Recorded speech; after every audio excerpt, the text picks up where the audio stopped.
Buenos días, Andrés. ¿Cómo está? Vamos a esperar un par minuticos para iniciar. Listo, buenos días, profe. Bueno, señor.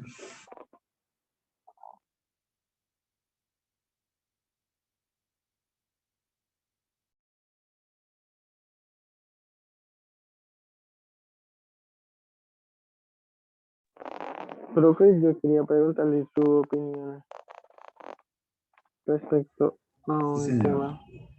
Sí, señor. ¿Usted de casualidad vio las noticias sobre la marcha de las mujeres el lunes? Sí, ¿qué pasó con las marchas? Que terminaron en desmanes como otras marchas de cualquier otra cosa.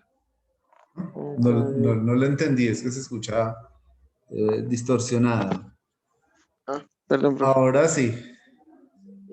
Sí, pues básicamente que hasta donde vi, la marcha fue bastante positiva, hasta cierto punto que terminó pues en los desmanes que terminan pues las marchas, ¿no? Sí. Agarrándose con los activos de qué del SMAT, y por ahí vi que según eso habían intentado incendiar como una iglesia. Sí. Entonces, pues yo quería preguntarle a su merced qué opina al respecto. Sobre la Pues, intervención del SMAT en las marchas. no, pues no, sobre que igual se tome esa actitud, aún siendo, digamos, pues las mujeres, ¿no? Ajá. Digamos, de descontrol y disturbios. Es decir, pero ¿desde dónde lo está mirando? ¿Desde el discurso de las mujeres o desde la posición del SMAT que intervino? No, no, no, realmente estoy viendo son, digamos, la que, o sea, lo estoy viendo desde el punto de vista de que, pues, hay un patrimonio público, hay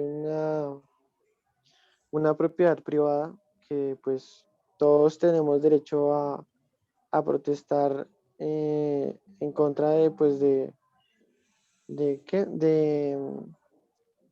y de exponer las inconformidades que uno tenga, pero pues no creo que haya necesidad eh, de cometer actos de vandalismo Ah, obvio, pero su merced lo está diciendo. En efecto, es eso.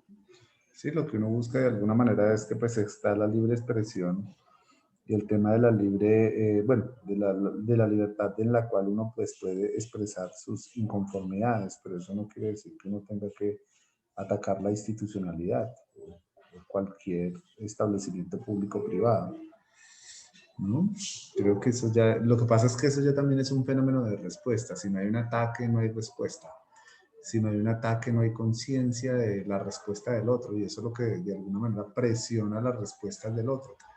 Sí, porque se supone que es una lucha de poderes entre un dominado y un subsumido, ¿no? Entre un dominante y un dominado, ¿no?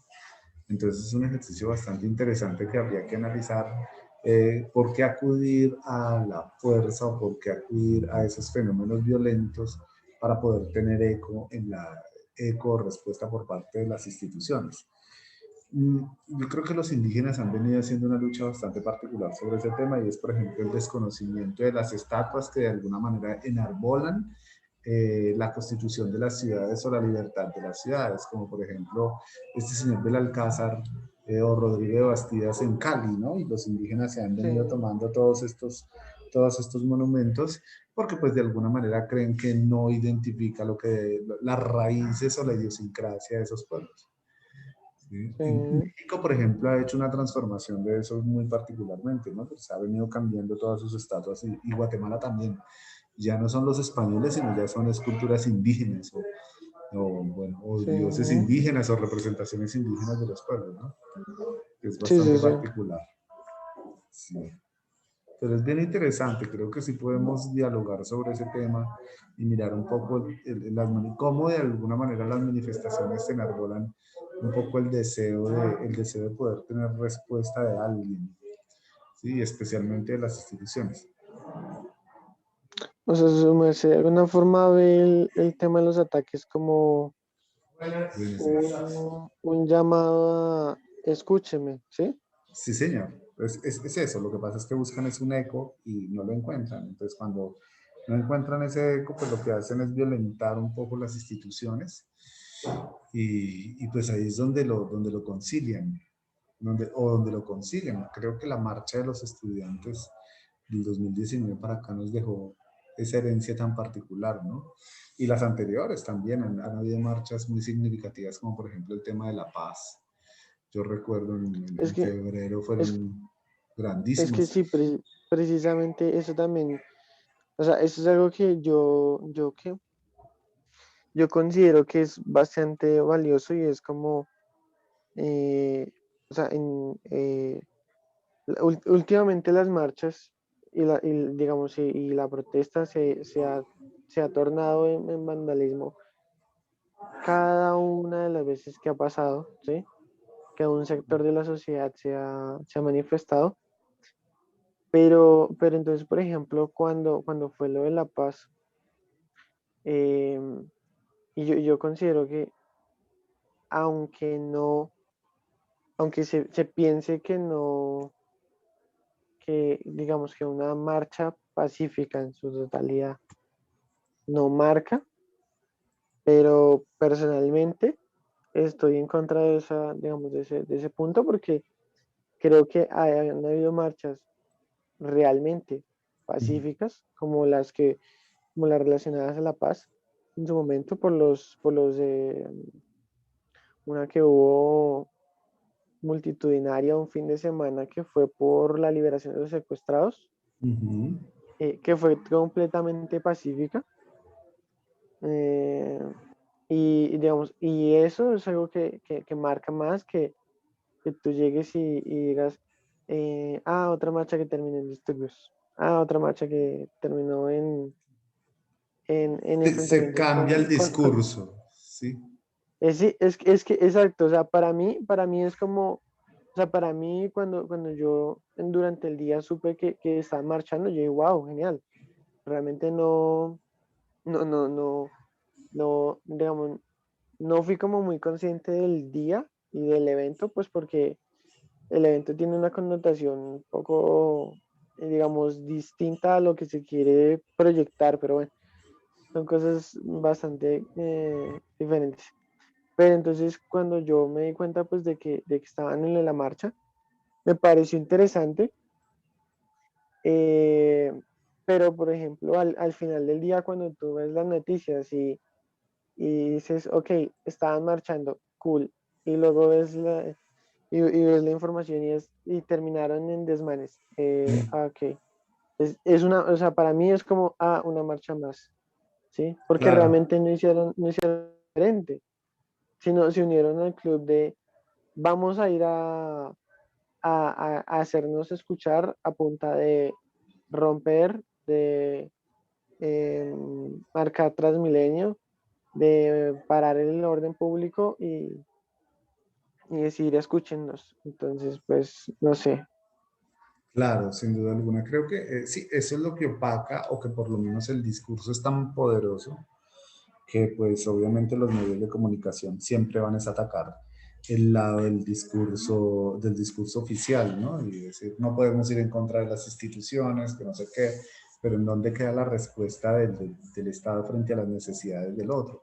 En estos Sí, días claro. escuchábamos una entrevista muy buena, me pareció que fue genial la pregunta que le hizo Paola Ochoa en Blue Radio a un manifestante en Buenaventura, eso fue hace 2 o 3 semanas con la toma de Buenaventura, y entonces Sí, el entrevistado le contesta que a la periodista, a Paola Ochoa, le contesta que no debería hacerle esas preguntas, que cómo así que 50 millones de afectados, que son todos los colombianos, no pueden apelar precisamente al ruido que está haciendo la gente de Buenaventura, que es la que sufre y padece todos los embates de la violencia. Me pareció genial esa respuesta porque pues es cierto, ¿no? O sea, ¿de dónde Sí, saca el periodista? O regularmente los medios de comunicación siempre apelan a la voz oficial, ¿no? Que eso es lo incómodo.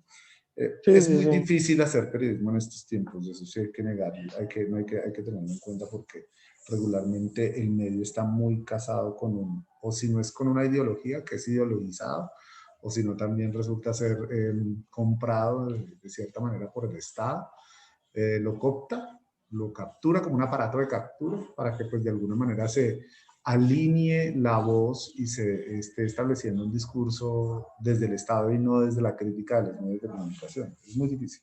Sí, sí, sí, sí. Ok, profe. No, sí, por ejemplo, ¿cuál fue la? No, por ejemplo, una marcha que sí a mí me marcó bastante, que me pareció wow, y que creo que fue una muy positiva. Fue Sí, una, precisamente que yo digo que fue una muy, digamos, fue pacífica, sí, hasta donde lo recuerdo, eh, y que realmente que, o sea, quedó en las cabezas de muchas personas, que fue una que se dio con el concierto con el concierto sinfónico en el Parque de los Hippies. sí, No sé si se lo recuerda, después sí, de la muerte de Dylan Cruz. ajá, sí, Entonces, por ejemplo, esa marcha que incluyó, digamos, ese momento, creo que marcó más eh, que, no sé, que otras marchas anteriores que terminaron con el intento no sé, de quemar o de ingresar al Palacio de Justicia o a la Catedral Primada, no sé, así, entre otros casos. sí. Hay muchos casos en los cuales pues de alguna manera se le pone como el ojo crítico al hacer periodismo. Como les digo, pues no solo las dinámicas han cambiado, sino que también el ejercicio del periodismo, en una discusión que yo tuve en la clase de especialización, estoy viendo yo ahora, tuvimos una discusión de largo aliento relacionada sobre el quehacer periodístico. El quehacer periodístico no ha cambiado en sí como ciencia, como se los he dicho, pero sí ha cambiado mucho es el ejercicio de hacer periodismo, especialmente desde las trincheras de la democracia, que es lo más curioso y lo más particular. Todo el mundo hace periodismo, todo el mundo cuenta noticias sin tener un criterio sobre el ejercicio de hacer periodismo. Entonces, de ahí es de donde viene como esa fuerte crítica a que el periodismo ha caído como en la banalidad. No es ese periodismo de años anteriores como de los 70s, 80s, en donde había un periodismo bastante consolidado en el quehacer de la fuente, riguroso, centrado como en esas posturas tan particulares de la ciencia, del conocimiento científico, que parte de ahí, sino que pues ahora ya es más una preocupación por los likes que ya, y por los clips. Entonces, esa preocupación hace que se traduzca en el ejercicio de poder entender otras dinámicas de ese periodismo. Y los riesgos son monumentales. Uno de esos es precisamente cuál es el relato que se está contando en las redes sociales, porque parece ser que el relato de las redes sociales no es un relato completo, sino es un relato fragmentado. Podemos ver, por ejemplo, los videos que publican regularmente los abusos policiales, ¿no? O, por ejemplo, que la policía publica al detenido y lo está golpeando y no sé qué en defensa propia, pero detrás de eso hay toda una historia totalmente diferente. El caso, por ejemplo, del muchacho, yo no sé si les conté, de cuando pasó la alcaldesa por ahí, por los lados de unos puestos y el muchacho lo que hizo fue Sí, tumbar su se hizo, puesto, se se hizo un poco victimizó, famoso. sí, Sí, sí, sí. se victimizó y pues obviamente la historia fue contada desde otro lugar y de otra manera, ¿no? Entonces las redes sociales no cuentan el relato, sino que lo que hacen es contar un relato fragmentado de unas historias que de alguna manera no alcanzan a ser completas. ¿Y qué se genera ahí? Pues obviamente confunde a las audiencias, dispersa a las audiencias y uno como audiencia se lleva simplemente un lado de la verdad, que No, es y sí, bastante incómodo. y que una, o sea, Y que lo más triste, los medios de comunicación se prestaron en su momento, muy poco tiempo, pero se prestaron a seguirle el rollo, al vendedor ambulante de la calle que se victimizó porque, eh, diciendo de que habían llegado a sacarlo a las malas y demás de la zona. Entonces, Sí, es cierto. Pero bueno, no, hay muchas discusiones sobre el tema. Precisamente yo hoy traigo un tema relacionado con algunas herramientas para periodistas que me parece que son importantes tenerlas en cuenta y que nos brindan. Hablar un poco del tema de las fuentes y la construcción de los guiones, ¿no? Y cuál es obviamente la percepción que se tiene en el campo de los medios de comunicación, el uso de las fuentes en redes sociales. Entonces, nosotros siempre estamos esperando a buscar, es decir, ayer había un ejercicio muy bonito porque Sebastián comenzó a buscar las noticias que estaban publicadas sobre el tema de cuántas aerolíneas, de cuántos pasajeros en las mismas fuentes de información de los medios de comunicación. Esa no resulta ser una fuente de información. Sin duda alguna, esa no resulta ser una fuente. La fuente de no, información la, tiene que la ser fuente de información, el Ministerio de Transporte, mm, oficiales o no oficiales, o de organismos mucho más grandes, ¿no? Entonces, sí, hay sí, que sí. salirse de esos marcos en donde la comodidad está en las fuentes que de alguna manera me están contando una verdad. Y digo una verdad porque postulan el ejercicio de poder plasmarla en una página web, en un contenido web, en un enlace, y se convierte en un asunto de verdad. Pero no, creo que puede haber otra verdad a través de rumiar un poco las cifras por otro lado, señor. Buenos días, doctor. ¿Cómo está? Lo escucho. Buenos días, profe. Creo que entonces malinterpretó lo que he hecho el día de ayer. Yo le estaba diciendo que una fuente externa de las dos que nos había brindado no había encontrado. Eso fue lo que yo le Mm, mencioné y que nada más veía noticias y noticias. Pero como sí, como no, tal, pero yo nunca he buscado desde un portal de noticias. No, pero me parece muy bueno el ejercicio precisamente para que no se convierta desde ahí un ejercicio de consulta exclusivamente. Yo no digo que no sea, que no esté bien. Lo que yo digo es que no es la única fuente. Puede haber otras fuentes. Pero uno regularmente, y yo también lo digo porque pues yo también hago lo mismo. Lo primero que yo hago es buscar noticias. Y pues uno se centra en ese ejercicio porque uno cree en los medios de comunicación, pero hay otras fuentes de información que le están contando de otra manera, otra historia u otra condición de verdad que resulta bastante interesante y que no pasa por los medios de comunicación, ¿sí? Pero ese es un ejercicio que es práctico porque todo el mundo lo utiliza y todo el mundo lo hace. Entonces ahí es donde uno mira de dónde se construye precisamente el ejercicio de verdad, desde dónde se hace la verdad. Y pues si uno recurre a los medios de comunicación, se va con esa verdad.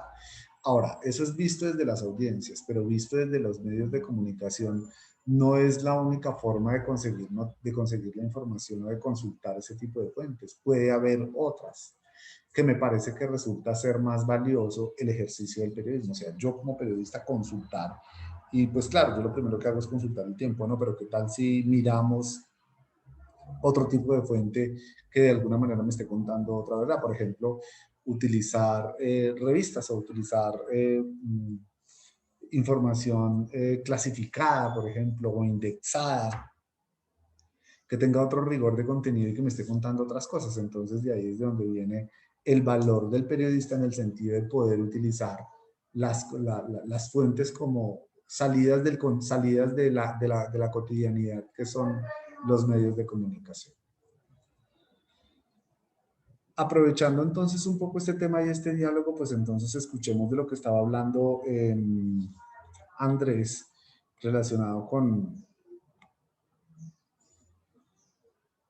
lo que estaba sucediendo en Buenaventura, ¿no? Porque estábamos hablando un poco sobre las realidades de cómo el aparato, cómo el Estado de alguna manera siempre a través de los medios de comunicación trata de generar un señalamiento sobre los actos vandálicos, de los cuales yo no estoy de acuerdo, obviamente tampoco, pero cómo de alguna manera se convierten en un eco o se convierten en eco para que sean escuchados y que por lo menos haya una respuesta por parte del Estado del establecimiento. Pero miremos esta entrevista, yo no sé si ustedes la escucharon, es muy corta, escuchémosla.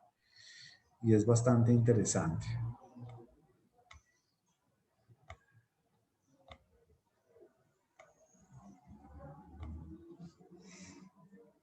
Me avisan si están escuchando, por favor. ¿Escuchan? ¿Sí? No, señor. No, profe. ¿Será que no? Bueno, a ver, digámoslo acá. Entonces... pronto, porque no le dije de compartir acá. Listo. Escuchémoslo, por favor. El problema es que el puerto de Buenaventura mueve el ¿Ya? ¿Ahora sí están escuchando? Ahora sí, profe. Listo. El problema es que el puerto de Buenaventura mueve el 60% del total de la mercancía que entra y sale del país, ¿no? Por ejemplo, casi que todas las exportaciones de café se mueven por ahí, las de azúcar, en fin.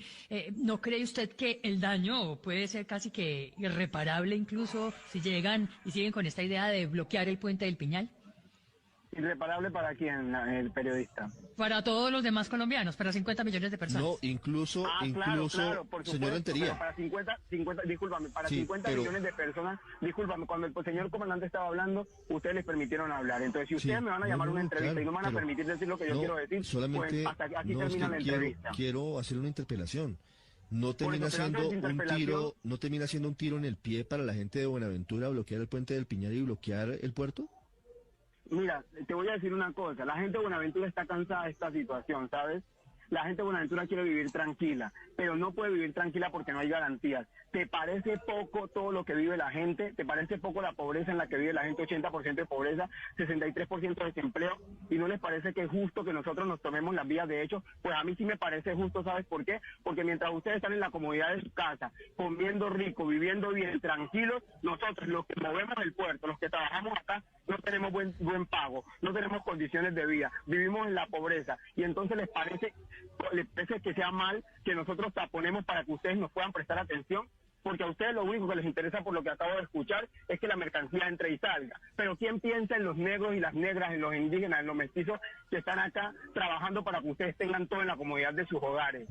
¿Quién piensa en eso? Entonces nosotros tenemos que trabajar a costa de lo que sea una para deuda que histórica. ustedes vengan y hagan el ejercicio, por favor. Hay una deuda histórica con el puerto de Buenaventura y Es con que los afros a y ustedes con les todas debería las dar personas. vergüenza, les debería dar vergüenza decir eso que están diciendo. Les debería dar vergüenza que cómo vamos a perjudicar a 50 millones de colombianos cuando los 50 millones de colombianos no piensan en nosotros, que somos los que hacemos posible que a ustedes les llegue la mercancía y les llegue todo lo que les llega a su casa. Debería darles vergüenza y deberían sentir empatía por un pueblo que le ha dado tanto a este país y que este país no hace más que desconocerlo, que comportarse de forma racista y tratarnos como nos tratan. 80% de pobreza.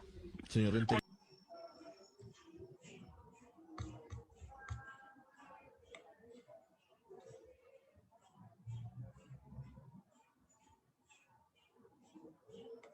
Bueno, no sé qué opinan sobre esta entrevista.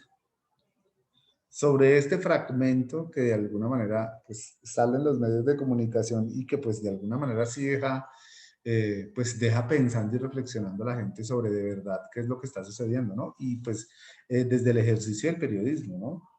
Una pregunta que de alguna manera se sale un poco de foco porque también es burlesca la pregunta, con bastante ironía y con bastante, a ver, ¿cómo decirlo? Como empoderamiento en el cual pues hay un discurso del dominado, básicamente, diciéndole, oiga, pues si usted vaya y va a Buenaventura y si usted cierra el puente, pues usted mismo nos está afectando. Y entonces a él le toca contestar de una manera fuerte y contundente diciéndole, oiga, usted sí se da cuenta qué es lo que se me está preguntando. Si yo estoy afectando a 50 millones, entonces, ¿por qué esos 50 millones no están pensando en nosotros y sí están pensando ustedes en que de alguna manera, si nosotros nos tomamos el puente, le estamos dando un golpe y una cachetada a la economía del país? Pero entonces es una reflexión que hay que hacerla, ¿no? Una reflexión en el sentido no solo de la condición social en la que vive Colombia en cada una de sus regiones, sino más bien del ejercicio periodístico por preguntar este tipo de cosas. Y preguntarlo no quiere decir que sea una pregunta mal hecha, sino que quiere decir más bien es dónde queda la solidaridad del periodismo frente al otro. Recordemos que el ejercicio del periodista es estar del lado de quien lo necesita, no de estar del lado de quien le paga. ¿sí? Que me parece mucho más cruel. Uno tiene que olvidarse un poco como de ese lugar de donde le pagan para ser un poco más justos frente al ejercicio periodístico, que esa es la reflexión que de alguna manera se hace.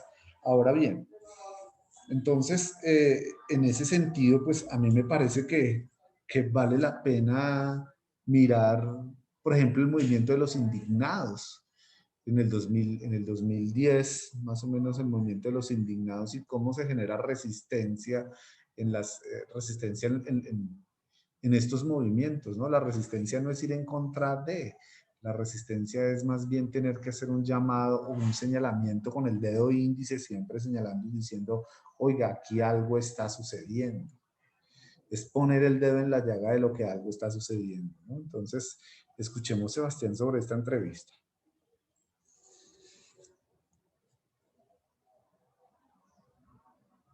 Señor profe. Escuchamos, ¿qué tal la entrevista? ¿Qué tal el tremendo llamado de atención que le pega el líder social a Paola Ochoa? Eso fue hace 2 semanas, 3 semanas de lo de Buenaventura. No sé si ustedes lo vieron en noticias. Yo sinceramente no había visto la noticia, profe, pero Pero sí, seguro que sí supo del problema en Buenaventura.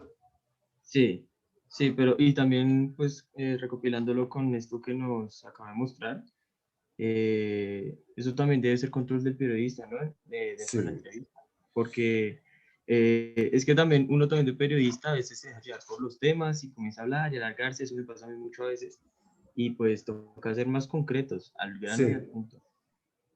sin duda alguna. Y lo otro es que, a ver, este líder social es muy particular porque pues obviamente es un líder conocido, en donde de alguna manera pues cuenta una realidad y una reflexión bastante interesante, ¿no? Es decir, me parece llamar un poco la atención. La idea es llamar un poco la atención sobre los dominados y los dominantes, ¿no? El ejercicio de poderes. Está bien que esas preguntas de alguna manera nos cuestionen la realidad colombiana, pero no desde el lugar del privilegio, que es el lugar del que lo cuenta Paola Ochoa, sino más bien desde, esas preguntas son válidas desde el lugar del excluido, del que está fuera del privilegio, ¿no? Siempre se habla que es que lo maluco de la rosca es no estar en ella.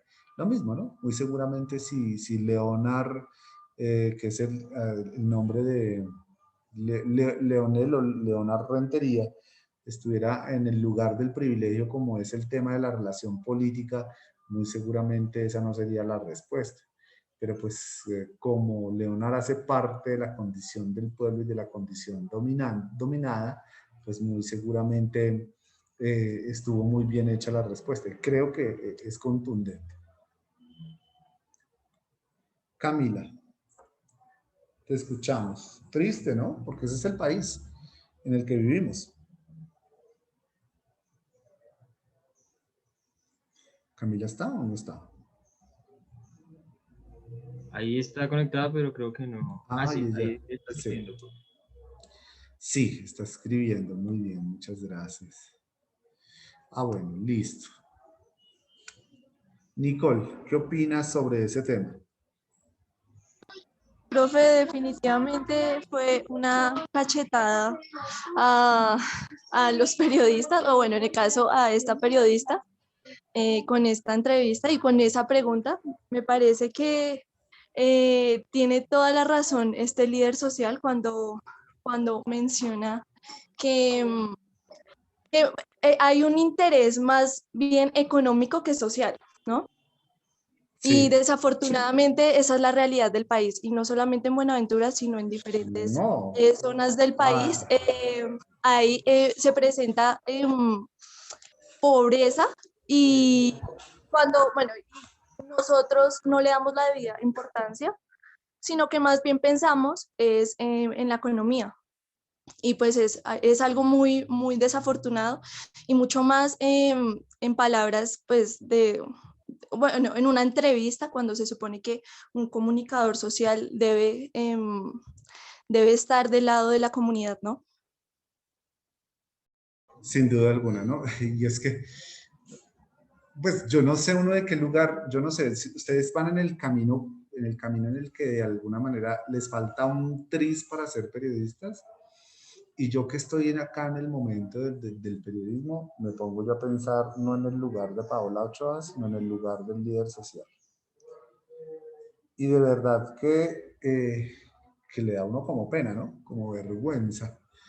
Ese tema de cómo es que se hace periodismo en estos momentos. Y es vergonzoso, siente uno como pena ajena, como qué vergüenza con el ciudadano, con el otro que se parece a mí, con el colombiano que está lejos de Bogotá y que tiene que vivir todo ese tipo de cosas como para que uno como periodista llegue con ese tipo de preguntas. Estoy tratando de indagar si me pueden ayudar, por favor, ustedes que tienen computadores a la mano, saber si Paola Ochoa de verdad es periodista o no, como para decir, uy, bueno, menos mal no fue una periodista. Sé que es una columnista muy importante y muy influyente del país, trabajó en Caracol, Radio, trabajó creo que para Revista Semana, ahora está en Blue Radio, fue corresponsal varios años en Estados Unidos, es una gran conocedora del sector económico del país y del mundo.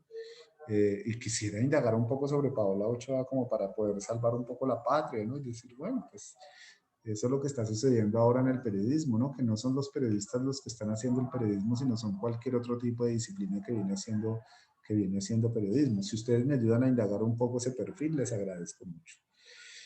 Dice Camila que solo que tengo problemas con el micrófono, pero opino que efectivamente el tema es nuestro papel del comunicador es ser justos, obvio, sí, claro que sí. Es decir, acá no se debe pensar en los privilegios, sino de realmente ser equitativos, sí. Claro, afecta a miles de personas, pero como lo dicen en la entrevista, ¿quién está pensando en la dignidad de esas personas? En sus condiciones de vida. Pues el Estado no, porque eso es obvio que el Estado los olvidó, ¿sí? O están totalmente olvidados. El líder social dice 80% de pobreza. Y el Estado no, mientras que nosotros estamos trabajando con estas condiciones en el principal puerto del país para ustedes recibir todo esto, todos estos beneficios en la casa, sentados allá y viviendo bien bueno. Y nosotros acá sufriendo todos los embates de la realidad social. Y ahora entonces usted viene a decirme que no se ponga a taparme el puente, ni a tomarse el puente, ni a tomarse el puerto, porque yo lo voy a perjudicar a usted. Entonces ahí es donde hace un llamado de, oiga, por favor, sienta empatía conmigo que soy parecido a usted, que soy el semejante, ¿no? Que hago parte de este territorio colombiano, ¿no? Estoy lejano de Bogotá, sí, pero ese es un territorio colombiano. Profe, Sí, te escuchamos. aquí parece que ella es periodista, Ah, bueno. comunicadora social y periodista. Bueno, aún más preocupante el tema, ¿no? Quiero también Pero, en ese... profe, Sí, señor.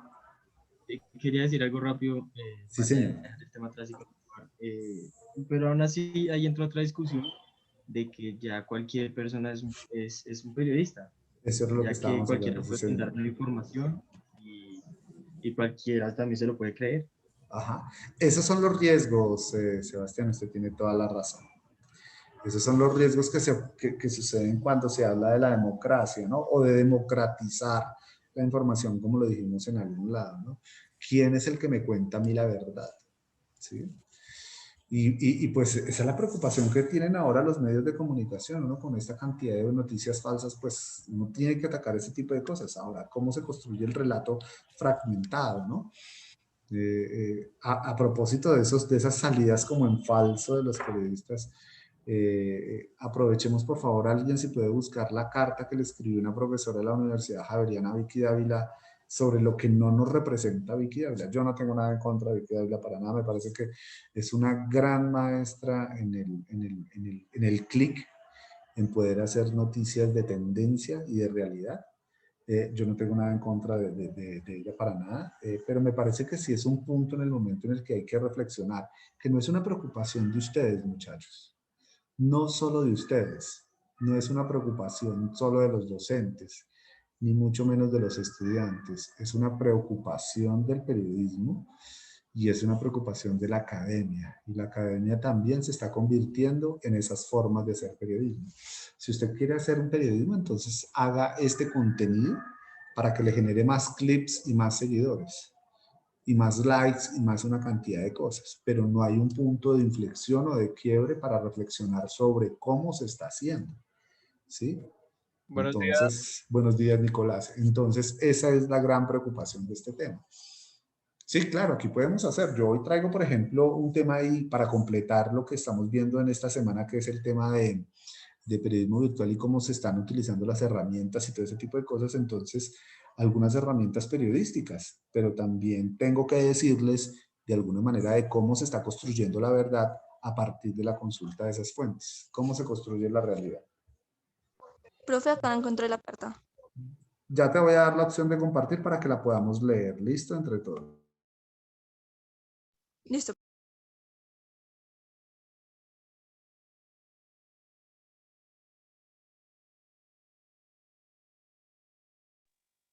Profe, estaba viendo y encontré la carta de también de un profesor de Vicky Dávila y pues la que va a compartir también Nicole.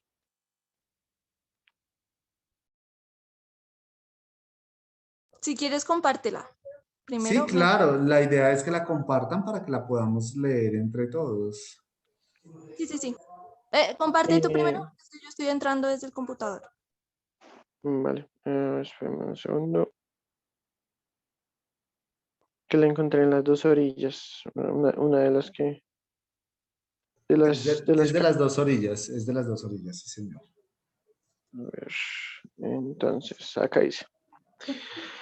De una profesora que le cuestiona la ética periodística a la directora en ese momento de la FM, ¿no? Sí, Entonces, hay que ponernos en contexto sobre el tema de la noticia, de dónde proviene la carta. La carta viene, es porque hubo un momento en el que Vicky Dávila publicó el tema, ella es la que publica el tema de la comunidad del anillo, ¿sí?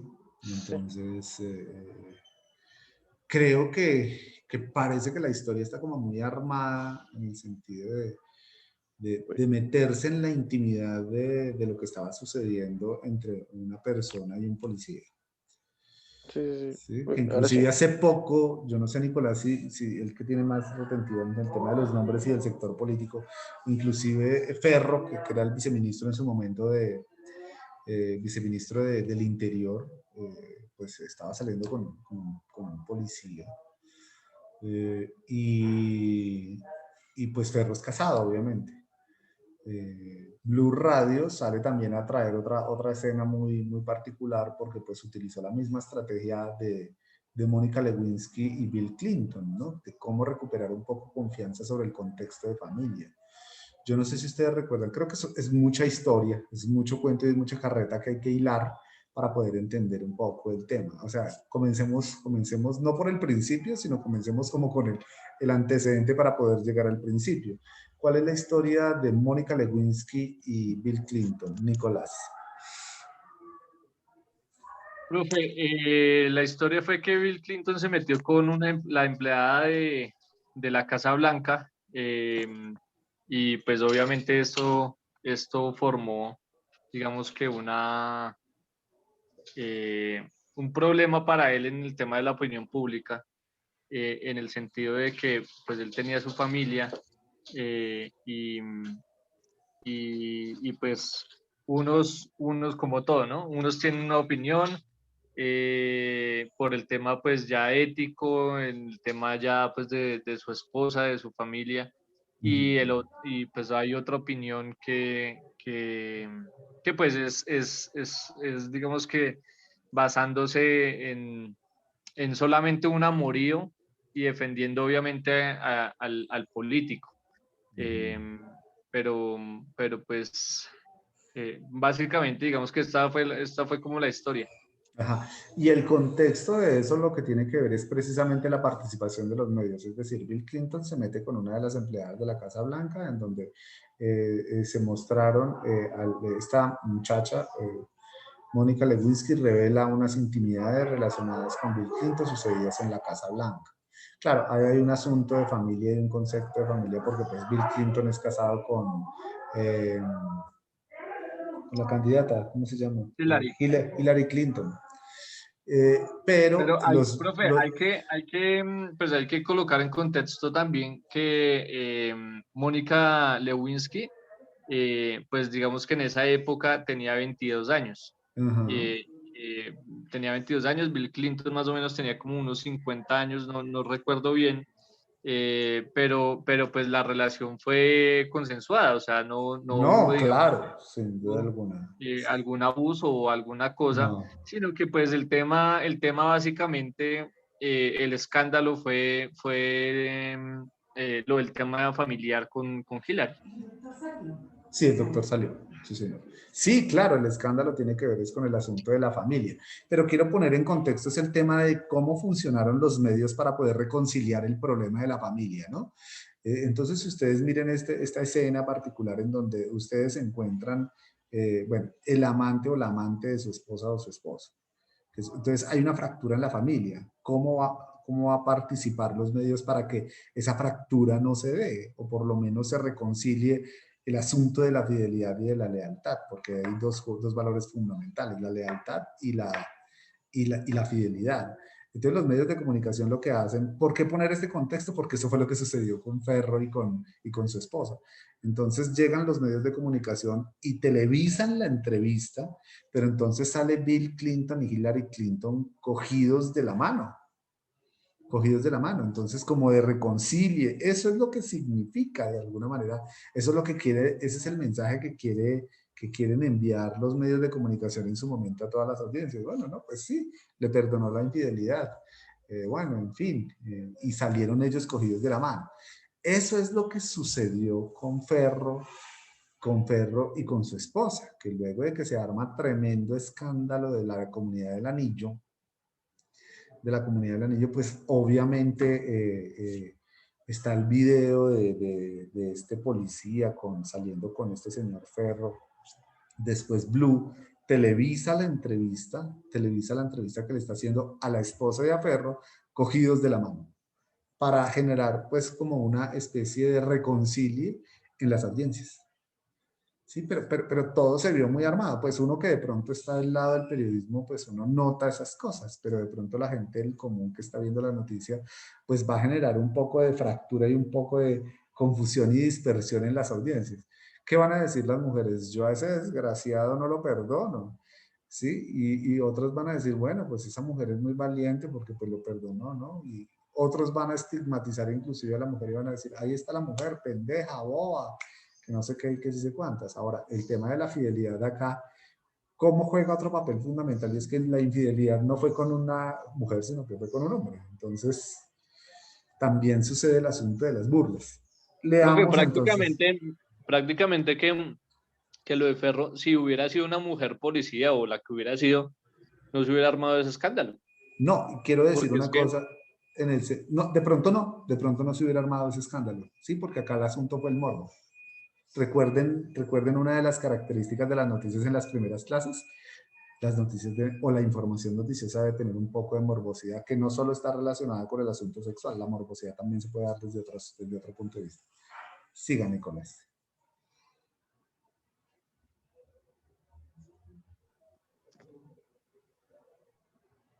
¿No? Tomás. Y quería decir otra cosa frente al tema, ¿no? Y es que son los personajes públicos los que tienen estas noticias.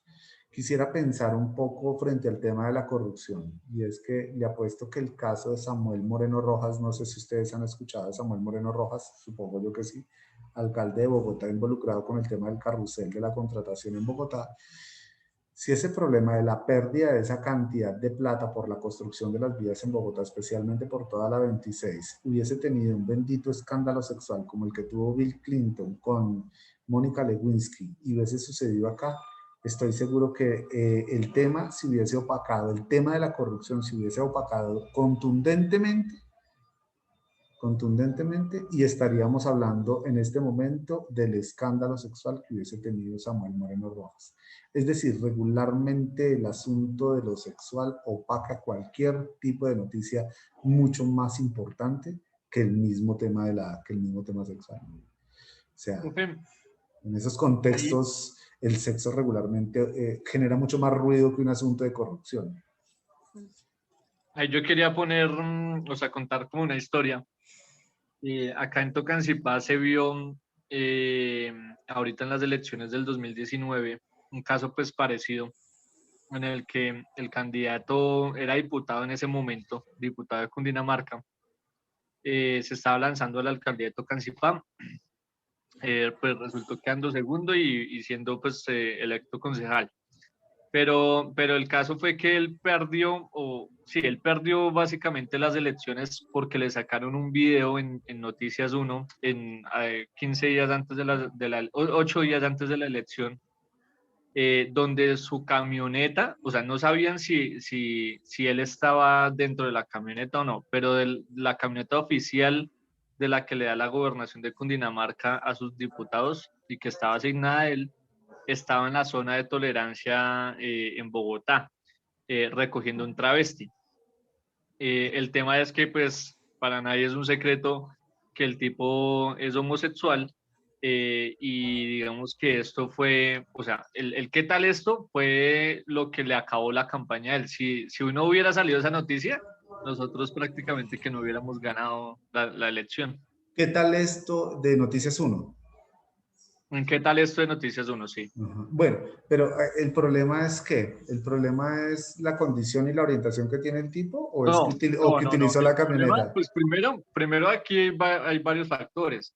Tocancipá todavía es un municipio, digamos que muy pueblo, Conservador.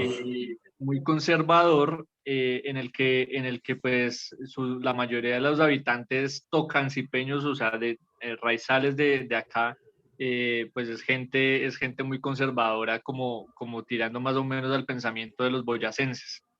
Y de los colombianos, porque todo Y colombiano de es los así, colombianos, sí, en en general, en general. general. Y otra cosa o sea, el pecado, digamos, de él fue que la camioneta oficial de él, de la Asamblea de Cundinamarca, pues estaba ya recogiendo al travesti en la zona de tolerancia. Claro, el Eso no es problema no ningún es la delito. orientación, el problema no es la orientación, el problema es que utilizó una bendita camioneta del erario Exactamente, que le dio la exactamente, institucionalidad. Y ahí está, ahí es exacto. donde tiene uno que volcar el tema, que él vaya y esté con 1, 2, 3, 4, 5, los que quiera, no es problema. Pero lo que sucede es que regularmente el discurso de los medios de comunicación siempre se va, es por ese lado que menos debería irse. Sí, además porque como hay una cultura, una cultura del conservador, de ser un poco cohibido a ese tipo de cosas, pero pues la gente lo ve como pecaminoso, pero pues a la hora de la verdad, esa no es la noticia. Ese es el olfato que nosotros tenemos, pero muy seguramente las audiencias no lo notan, no lo ven. Eso no lo ven. Bueno, miremos entonces la lectura de la carta, que creo que es un asunto de reflexión. Vamos a escuchar entonces a Nicole y Andrés leer la carta.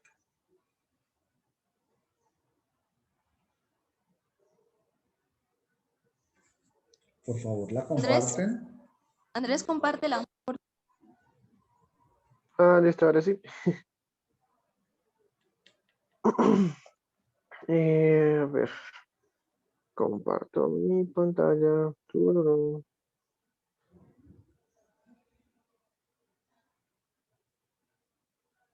Listo, ahí está. Entonces, bueno, dice, señora Dávila, ante todo, permítame llamarla señora, porque ni soy su amiga ni mucho menos su colega. Además, soy bien educada y eso me impide llamarla como se merece. Sé, y eso me llena de orgullo, que esta carta no será objeto de su atención porque no proviene de alguien que le proporcione rating o un premio de periodismo. Se preguntará entonces por qué le escribo. Bueno, es simple, porque me gusta decir las cosas de frente. Esta carta la comparto con en las redes porque, según usted, es válido ventilar cualquier cosa y más si afecta a la honra de las personas. Además, le soy sincera, busco el rating de los estudiantes a quienes les imparto clases en la universidad.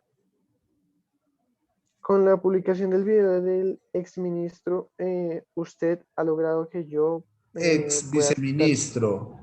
ex viceministro, perdón. Usted ha logrado que yo pueda citar con argumentos el ejemplo de lo que no deben hacer los futuros periodistas. ¿Cree usted que la verdad, entre comillas, es ventilar la verdad, la vida privada de una persona. ¿Dónde aprendió usted eso? ¿En qué estado emocional estaba usted cuando determinó abrir esa puerta que lo único que ha provocado en la ciudadanía es sentir un alto grado de solidaridad por el Señor, cuyas preferencias personales y privadas son asunto suyo y de nadie más?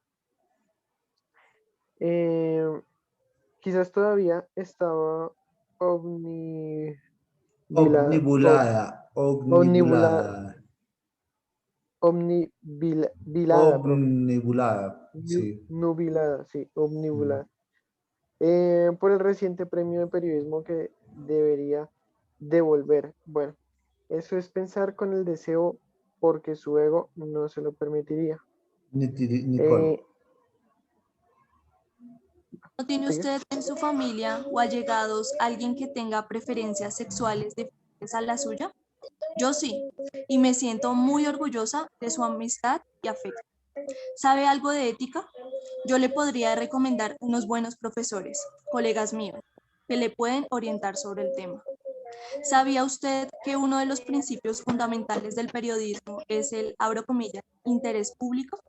Cierro comillas. No se me ocurre en qué estaba pensando cuando creyó que una conversación de esas podría ser de interés público, más aún cuando no aporta ninguna evidencia de que se haya cometido un delito. Pensó que pensó en las consecuencias de la publicación del video para el ex viceministro sobre su persona, sobre su familia, sobre su círculo social, sobre su futuro. No creo, pero seguramente se sentirá feliz porque logró cobrar la cabeza de un funcionario de gobierno. ¿Está buscando un nuevo premio de periodismo por ello? Ojalá un desprevenido jurado no cometa nuevamente ese error. Nuestro oficio, porque notará, ¿qué pasó? Se fue la imagen, Nicolás, Andrés. Uy, ¿eso qué pasó? Ujú. No le oprimí nada. Sigue. Eh, Nuestro oficio, porque notará que soy periodista, pero, repito, no su colega. Es hoy una vergüenza por cuenta de personas como usted. Hoy tomé un taxi y el conductor, sin preguntarle, me comentó el tema del video y soltó la perla. Abro comillas. Señora, es que los periodistas son unos hijueputas. Cierro comillas. Me sentí peor que un maleante y me dio mucha pena. Se te Otra fue vez. otra vez, Andrés. Uy, ¿qué pasó? ¿Qué está pasando con mi celular? A ver. Ahora sí. Bueno, ya. No quiero. Me dio mucha pena. No quiero que los futuros colegas se sientan avergonzados de una profesión tan noble, pero tan repudiable cuando la ejercen personas como usted, que no merecen el calificativo que han recibido verdaderos periodistas que han ofrendado su vida por el verdadero, abro comillas, interés público, cierro comillas. Le reitero que no busco una respuesta, solo espero que haya entendido. ¿Será? Bueno, muy bien. Esa es precisamente, o sea, yo quiero un poco, perdónenme lo arbitrario que resulte y suene, y es que se les internalice en su piel y en su corazón que antes que nada ser profesionales implica un compromiso ético, implica también un compromiso sobre la dignidad humana de ustedes y de los otros. Entonces creo que la profesora hace una reflexión muy bonita al decir que este mensaje no es para ella, sino que este es el mensaje para los estudiantes que a ella les dicta, al tener que insistirles y decirles que ese no es el periodismo, ¿no? Porque en su momento cuando se publican los videos y cuando se publica toda la información en las redes sociales, pues sí, claro, no se despertó una solidaridad sobre Vicky Dávila para revelar este tipo de secretos, como lo dijimos ayer, perdón, en la tarde, en el día, sino más bien cómo de alguna manera fragmentó la dignidad humana de una persona que de alguna manera pues goza de una vida privada y que uno no puede meterse como hasta allá, hasta esas extremas instancias en las cuales a uno no le compete como periodista. Bueno, no sé si ustedes habían escuchado este caso del exministro Ferro, el ex viceministro. Si en algún momento lo escucharon, lo vieron, lo recuerdan.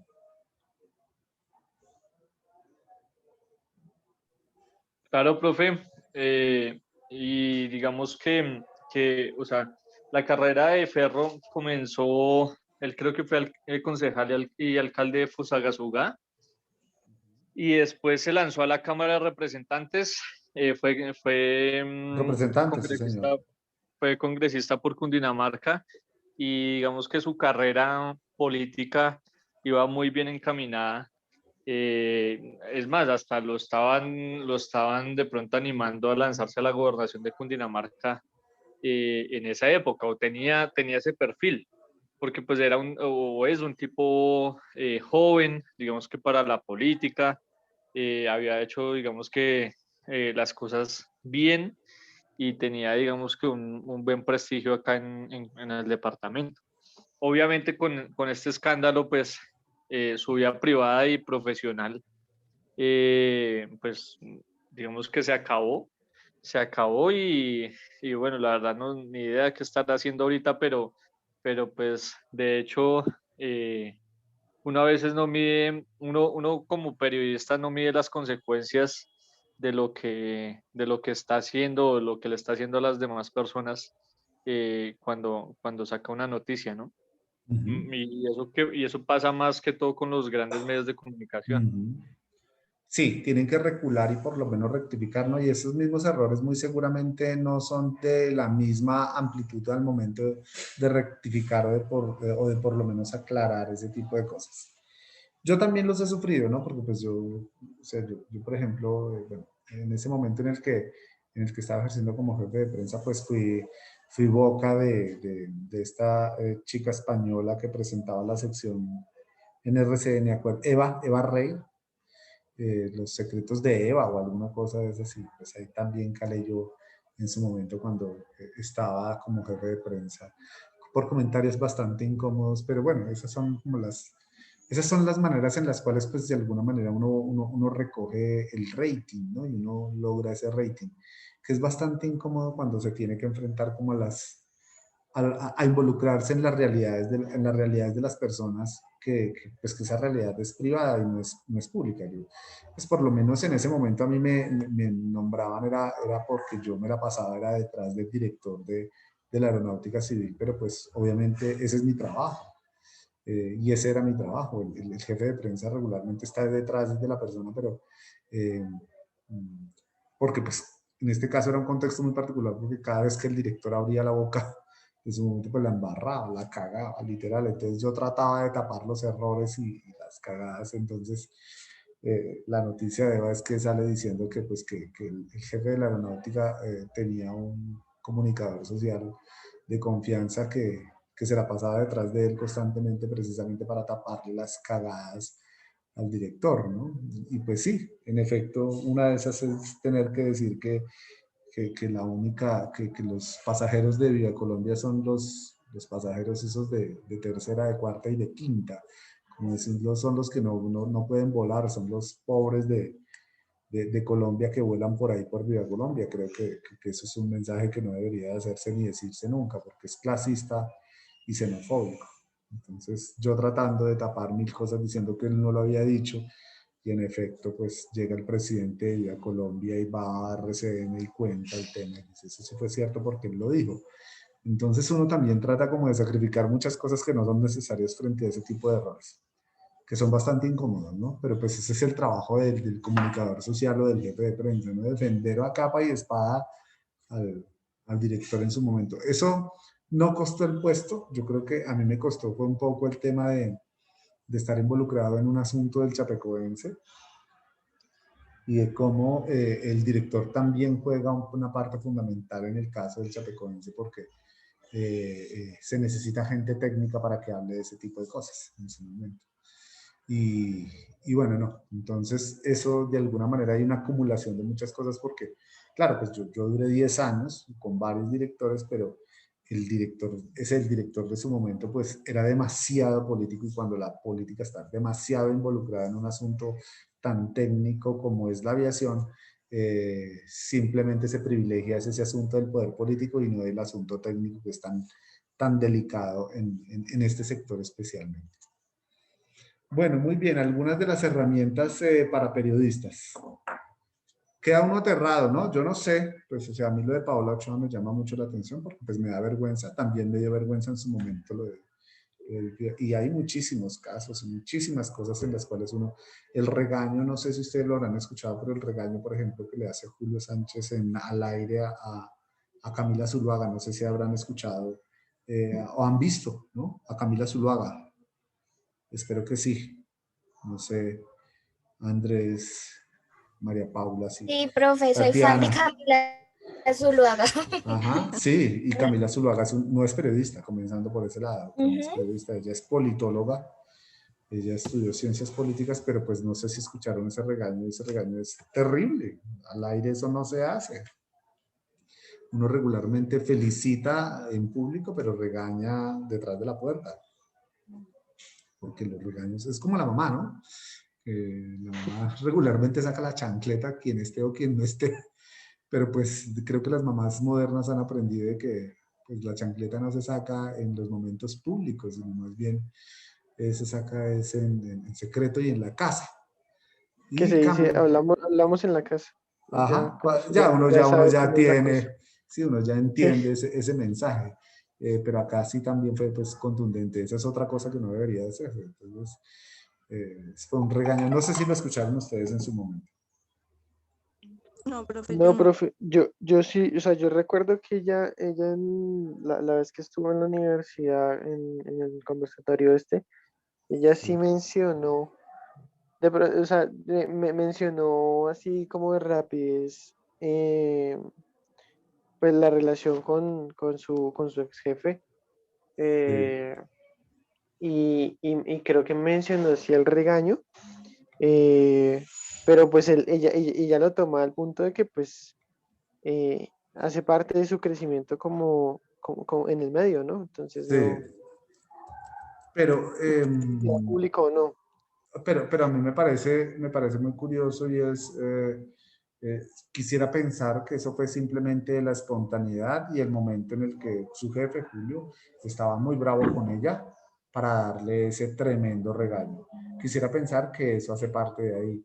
No quisiera pensar que eso hace parte del rating en el cual pues los medios de alguna manera tratan de teatralizar toda una situación para generar más audiencia y más rating. No quisiera pensar eso.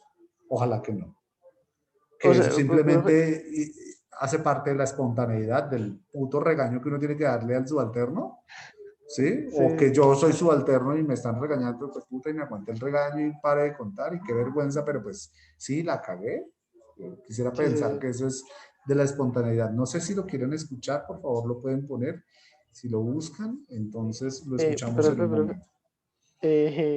que quisiera entonces preguntarle, ¿usted considera que fue parte de espontaneidad o de rating la discusión que tuvieron Hassan y Vicky Dávila? No la conozco, ojalá que no sea así. Pero pues con las dinámicas ahora de los medios de comunicación, es decir, el tema de la crítica a Revista Semana, yo no sé si ustedes lo han entendido, lo han dimensionado, ¿no? Y es que Revista Semana cambia de dueño, cambia también de periodistas, pues hay un revolcón desde el año pasado en los medios de comunicación, no por la crisis especial de los medios de comunicación, sino las formas en las cuales se está haciendo periodismo ahora. Y una de las formas de hacer periodismo es precisamente tener adaptado todo un ejercicio de libreto que no hace parte de la espontaneidad. Entonces yo por lo menos en este momento quisiera pensar que ese asunto hace parte de la espontaneidad. No quiero pensar más allá de ese tema, porque pues, o sea, sí, me parece que es un ejercicio. Lo primero que tengo que decirles es, muchachos, ¿sabe qué? Eso no se hace. Apaguemos y vámonos, porque esto no va para ningún resultado. Pues los invitaría más a como un ejercicio de comunicación organizacional y no del periodismo, si es así. Y es que es rating, es puro rating. Y esas son ahora muchas estrategias que se buscan para llamar la atención de la opinión pública, y eso me parece poco ético. De parte de un periodista es algo poco ético. Claro, sin duda alguna, sin duda alguna. Escuchémosla, si la tienen por ahí, por favor, escuchémosla. ¿Alguien la encontró? Yo encontré una. Sí. Sí, comparte la portada. Bueno. Esperen, que se me olvidó compartir con audio.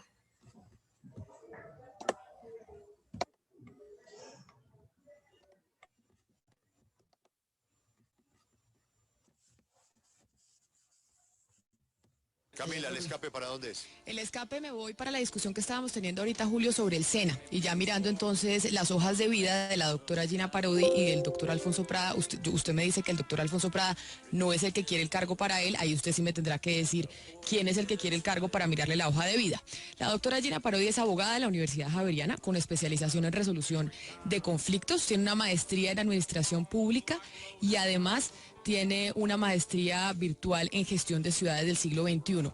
Hasta ahí, nada de educación en medio de las especializaciones, nada que tenga que ver con la educación, por lo menos. Fue senadora y además alta consejera.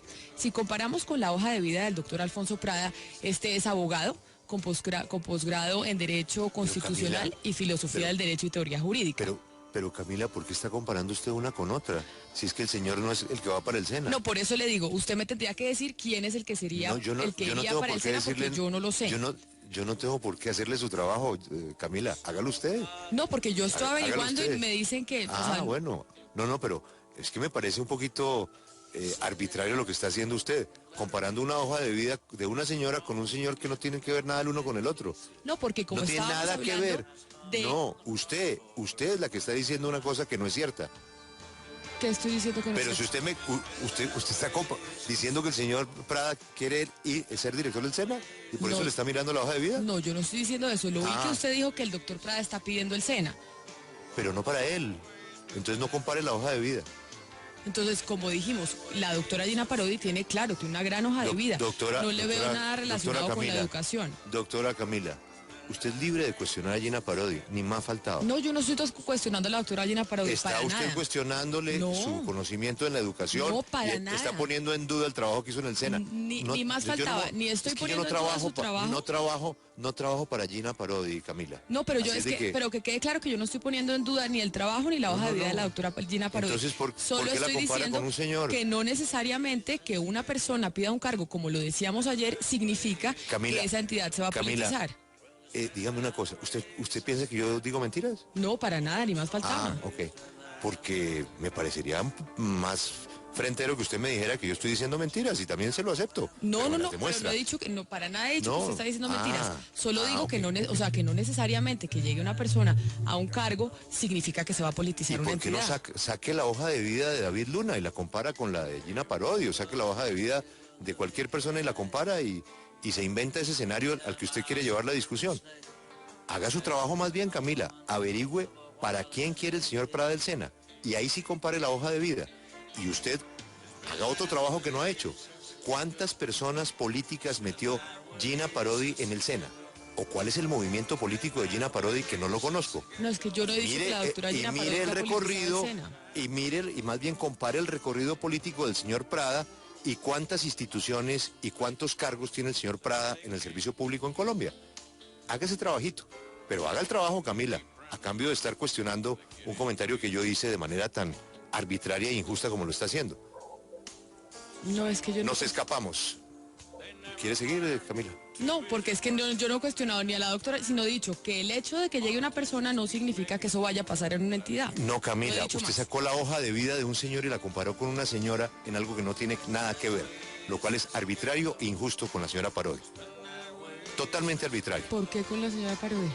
Porque usted la está comparando con un señor que no va para ese cargo de ella. Y usted está cuestionando la experiencia de ella en educación.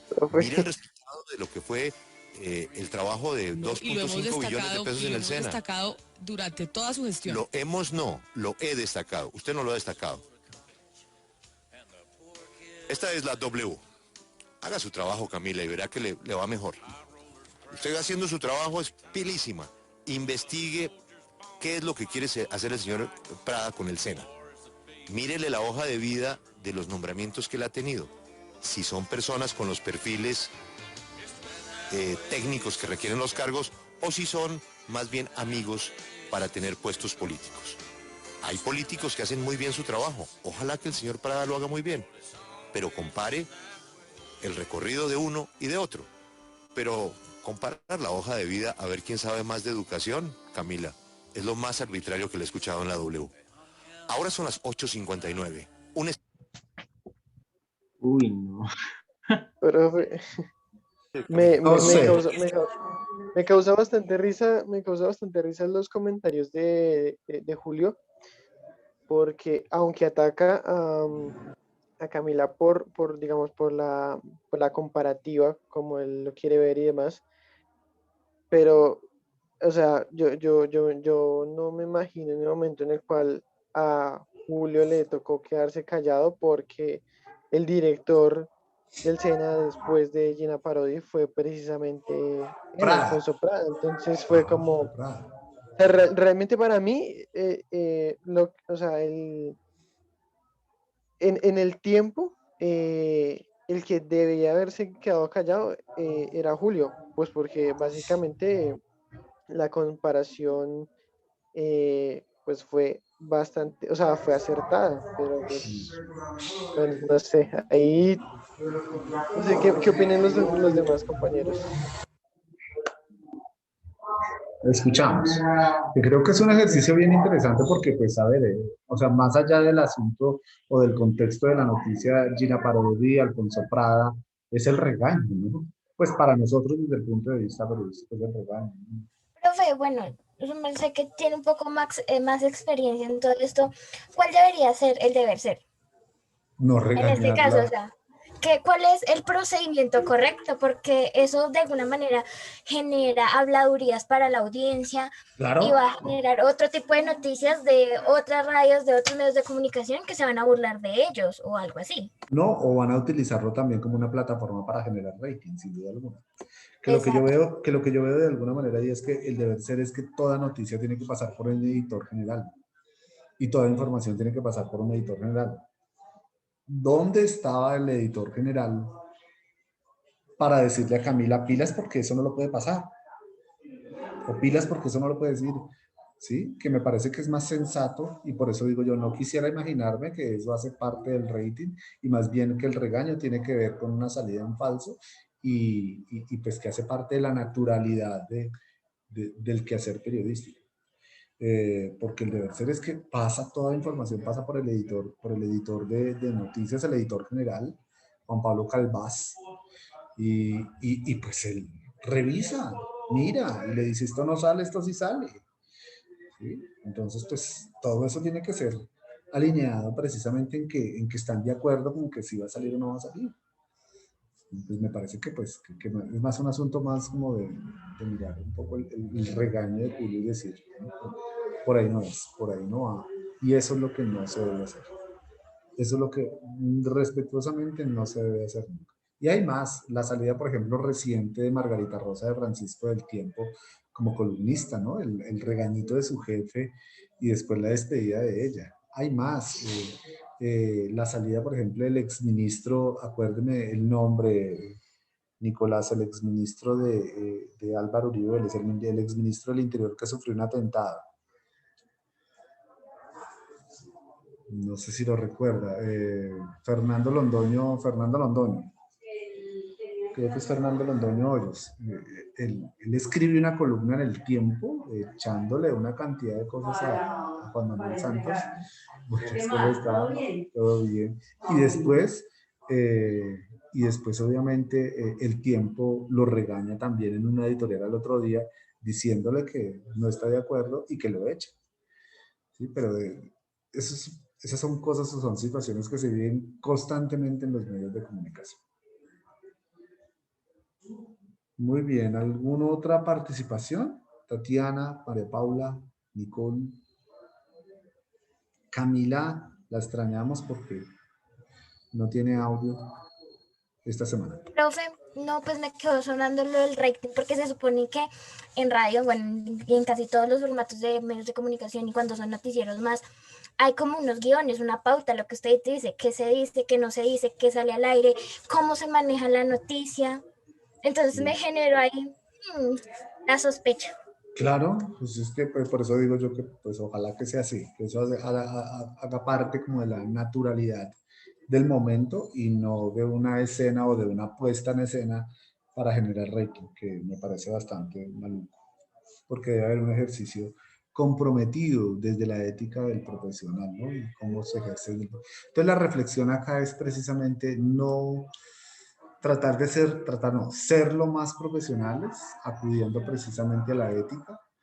Javier Darío Restrepo, que es el gran periodista que nos enseñó sobre el tema de la ética, que murió hace un año largo, 2 años, siempre llevarlas de manera consciente en su corazón y en su mente, en su piel, y lo segundo es no atacar la dignidad del otro, porque hasta allá no podemos llegar a atacar la dignidad del otro.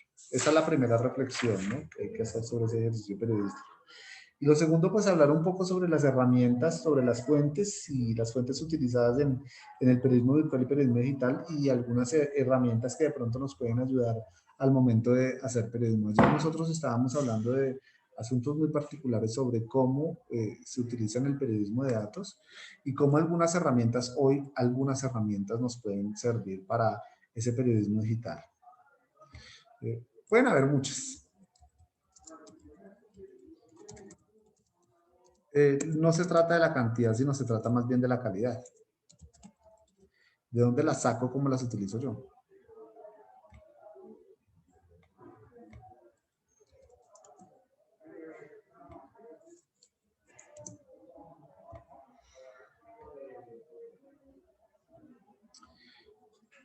Entonces, quizá de pronto nosotros conocemos las básicas, ¿no? Cuando me refiero a las herramientas es para poder hacer periodismo. Wix, bloggers, WordPress, una cantidad de herramientas en las cuales yo me puedo defender para poder hacer contenido noticioso, contenido informativo. Ahora bien, ¿cómo yo utilizo la fuente o las fuentes de información en las redes digitales?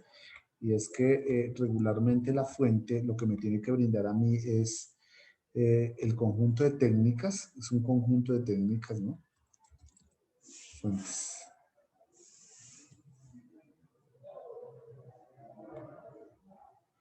¿Recuerdan las fuentes primarias, secundarias y terciarias? Sí. En el caso de las fuentes web, a mí me tienen que brindar un poco de, pues aparte de la información, lo que yo debo hacer es depurar toda esa información. Eso, en otras palabras, es el expurgue de la información, expurgar, contextualizar y visualizar. ¿Sí?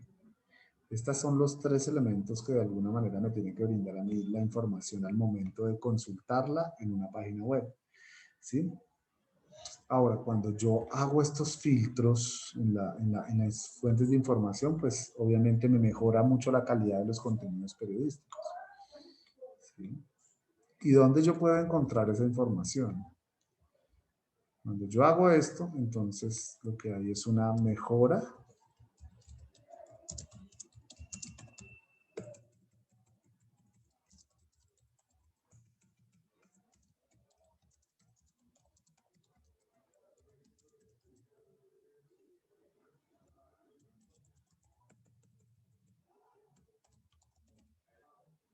¿Sí? ¿Están viendo la pantalla? Por favor, ¿me informan? No, profe. ¿No? Ay, yo estoy aquí como un loco escribiendo. Yo pensé que también estaba como escribiendo. Deberían haberme avisado. Bueno, listo. Aquí ya está. ¿Sí? Ahora sí. Ahora sí. Bueno, listo. Entonces, algunas herramientas para periodistas, ¿no? Lo primero es tocar un poco el tema de las fuentes. Entonces, las fuentes web, lo que buscamos nosotros en medio de toda esta información es depurar, contextualizar y visualizar, ¿no? Hacemos el famoso expurgue de la información. Nos brinda también un contexto y pues obviamente la manera de cómo debo yo visualizar. Cuando yo hago todo este ejercicio, pues obviamente hay una mejora de la calidad de los contenidos periodísticos que yo voy a publicar. ¿sí? Todo esto se traduce pues obviamente en unas... Estas son definiciones concretas, ¿no? Esto no es sacado de los cabellos porque sí. Vamos a darle la vuelta a esto.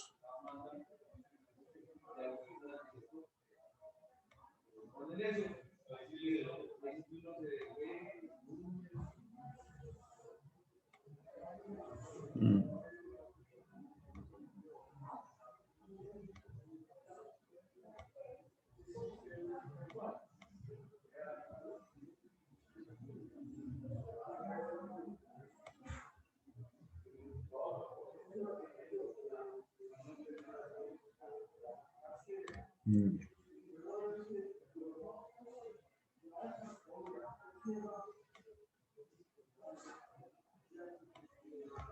Bien, todo esto entonces, ¿qué me hace? El conjunto de técnicas. Pregunta de evaluación, por favor, para que lo tengan presente.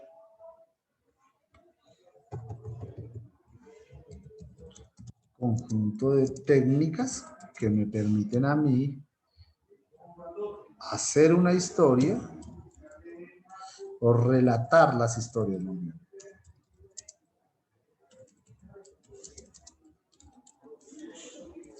Que recuerden, ¿qué decía la profesora de la Javeriana?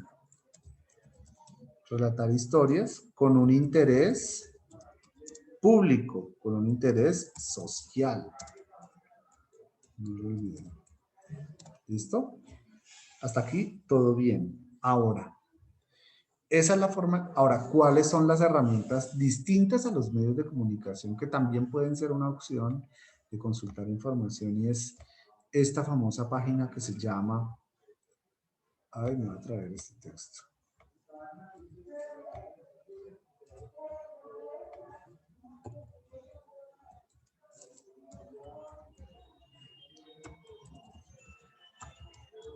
¿La habían utilizado?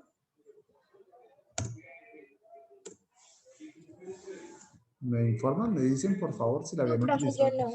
Bueno, muy bien. Esta es una de las formas de poder consultar información en esa página. Esa se convierte en una fuente bien interesante. Además, porque yo puedo utilizar un criterio muy particular, y es que luego de estar en esta página, entonces, pues yo puedo buscar información geolocalizada. ¿A qué se refiere geolocalizada o georreferenciada? En ciertos territorios del país o del mundo. Por ejemplo, colocar entre comillas la palabra Bogotá. Profe. Sí, yo te escucho.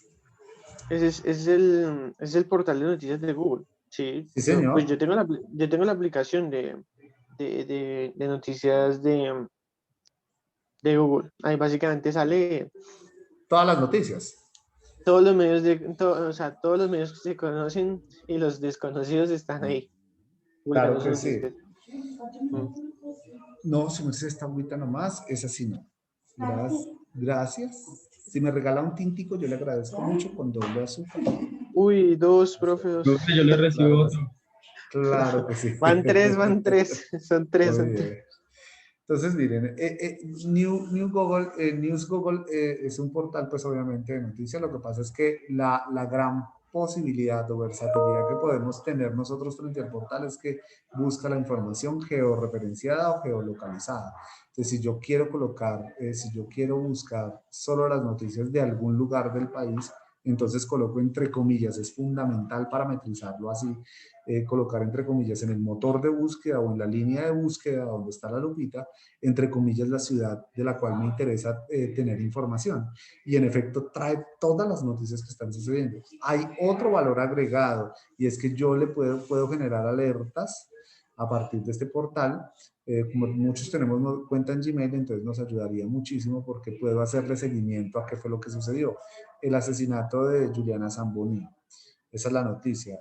¿Quién fue el que cometió el delito? El caso de Uribe Noguera. Hasta le hace seguimiento constante a la trazabilidad de la noticia en una línea de tiempo bastante interesante. Esta es una herramienta muy buena. Hay muchas también, por ejemplo, para poder leer gráficos y demás. Otra es, por ejemplo, utilizar la de Google también, que es Google Academy. No sé si ustedes la habrán escuchado o la utilizan, ¿no? Sí, profe, más poquito, la uso más poquito que Google News, pero sí. Google Academic resulta ser otro portal bien interesante porque pues aquí trae revistas indexadas de toda parte y de todo el mundo y trae pues investigaciones muy particulares que ayudan a fomentar un poco el tema de la investigación social. Es muy utilizada obviamente por los estudiantes. Recuerden que el periodismo de datos tiene un fundamento importante y es que utiliza técnicas de las ciencias sociales para investigar o para utilizar la investigación, como por ejemplo encuestas o estudios relacionados con datos cuantitativos. Google Academic resulta ser una herramienta muy utilizada para este ejercicio. Está, por ejemplo, el caso de la web profunda. Sí, que pues todo el mundo la relaciona con asuntos de sexo, de datos de gustos y tendencias gore y cosas con sangre, asesinatos, maltrato animal, pero también hay una información en la web profunda o en la web oscura que puede funcionar cuando ustedes obviamente utilizan este ejercicio de depurar, contextualizar y visualizar la información. Entonces la web profunda no solo está llena de una información relacionada con este tema de lo sexual, este tema de videos que matan las gallinas, videos de sangre, bueno, todo ese tipo de cosas, no, sino que también hay una información que está en HTML que no ha sido totalmente indexada y que está ahí navegando y que no cumple con todos los criterios de hacer parte de la web superficial, que es la web común que nosotros utilizamos, sino que hace parte como de otro motor de búsqueda en la cual pues yo puedo buscar información y que yo pues tengo que expurgar y utilizarla o expurgarla y clasificarla para poder tener un mejor entendimiento de ella y que no hace parte de la web superficial. Entonces hay motores como DuckDuck. No sé si ustedes han escuchado de ese motor, que pues que es muy común y ese motor nos ayuda a conseguir ese tipo de información.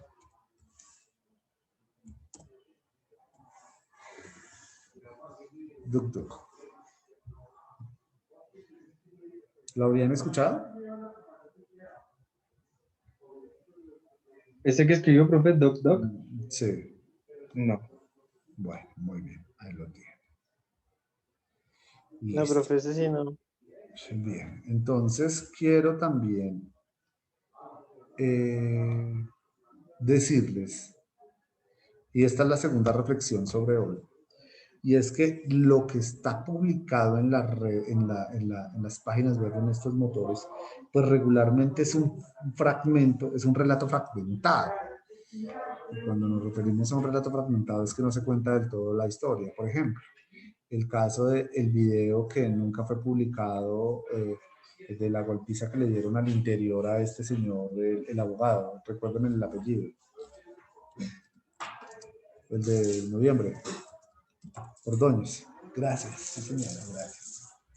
¿Sí? El relato regularmente es fragmentado en las redes sociales, por tanto no es conveniente, o por lo menos los periodistas no deben de fiarse de las fuentes web o de lo que publica la gente en redes sociales, ¿sí? Porque es un relato fragmentado, un relato que cuenta la mitad de la historia. Y recuerden que nosotros necesitamos es contar una historia, relatar una historia. Entonces, ese relato resulta ser fragmentado para que lo tengamos muy presente. ¿Qué sucede? Que hay una pérdida del relato informativo. Cuando a mí, por ejemplo, Twitter publica, tengo un video de 5 minutos, pero solo me permite publicar 1,5, entonces pues hay una pérdida del relato informativo. ¿Sí? Y ese es el enorme riesgo que se debe correr. Por eso uno no debe fiarse de las fuentes de información dadas en la página web. Lo voy a dejar acá muy resaltado, ¿no?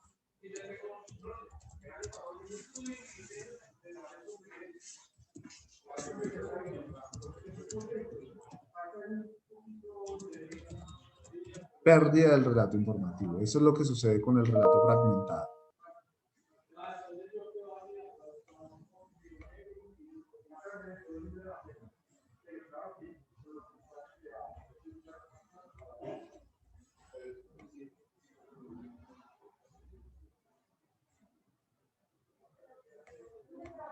En rojo, ¿será que lo dejamos para que no se nos olvide?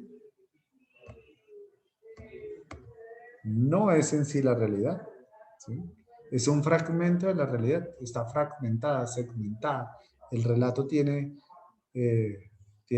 un fragmento contado y el otro no.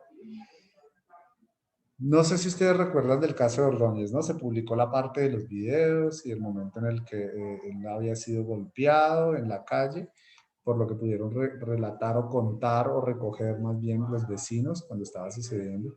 Pero cuando él lo llevan al CAI, pues allá recibió otra golpiza y ese video nunca tampoco fue salido, nunca fue publicado. Entonces lo vienen a conocer, es obviamente cuando están en el proceso de investigación y de indagación preliminar y comienzan a revelar esa información.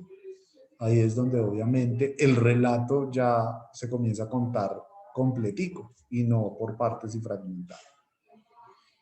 Entonces, ¿qué sucede también con las fuentes, no? Entonces, cuando ese relato es fragmentado, lo que sucede con la historia, con la historia que estoy contando, es que confunde a las audiencias, ¿sí?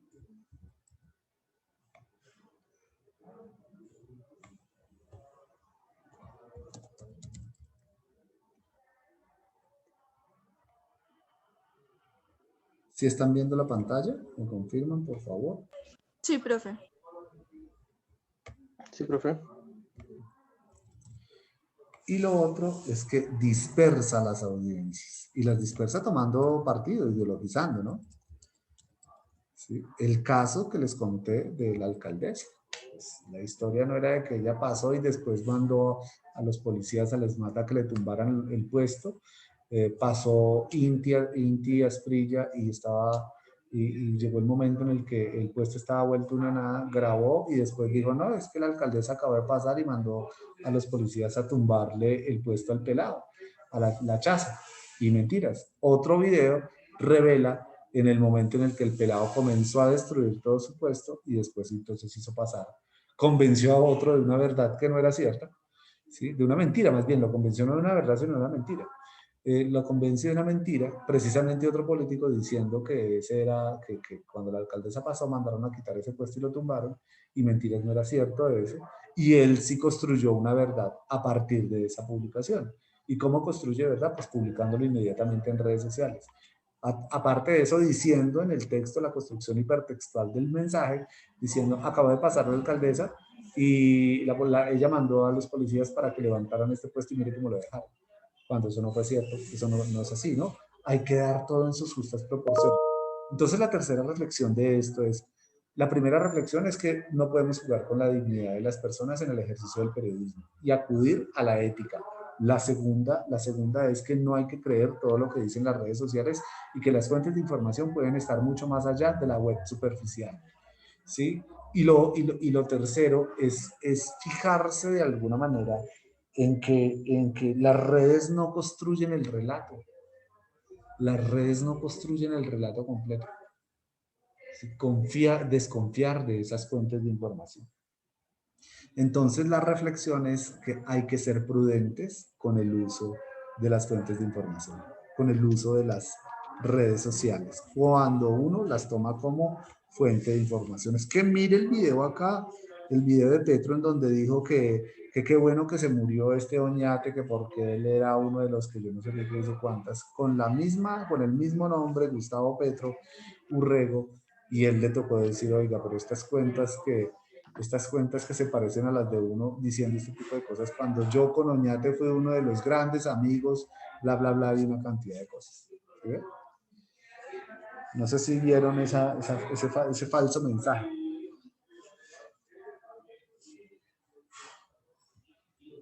Entonces, prudencia es la reflexión.